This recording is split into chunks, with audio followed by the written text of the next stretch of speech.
નમસ્કાર મિત્રો, સ્વાગત છે તમારું અમારી અન્નપૂર્ણા ચેનલમાં। તો આજે હું રોંઢાનો એક એવો નાસ્તો લઈને આવી છું જેનું નામ સાંભળતા જ તમારા મોઢામાં પાણી આવી જાય। એનું નામ છે કોર્ન મસાલા ફ્રાય। તો કોર્ન મસાલા ફ્રાય બનાવવા માટે મેં અહીંયા 2 અમેરિકન મકાઈ લઈ અને છોલી નાખ્યા છે। એક તપેલીમાં મીઠું નાખી એના દાણા બાફી લીધા છે। દાણા બાફીને નિતારવા મૂકી દીધેલા હતા। હવે દાણા નીતરી ગયા છે। હવે એક બાઉલમાં આપણે દાણા લઈ 2 ચમચી કોર્નફ્લોર, 1 ચમચી મરી પાવડર અને 1 ચમચી મીઠું નાખી અને બરાબર મિક્સ કરી લેવાનું છે।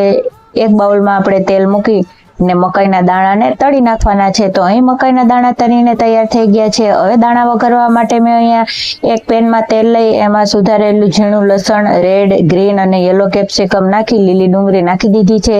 એમાં થોડોક સંચર પાવડર, થોડું ચીલી ફ્લેક્સ અને ટમેટા કેચઅપ નાખીને બરાબર હલાવી લીધેલું છે। પછી તળેલી મકાઈના દાણા મેં એમાં નાખી દીધા છે અને બરાબર હલાવી લીધું છે। તો અહીંયા તૈયાર થઈ ગયું છે મારું કોર્ન મસાલા ફ્રાય।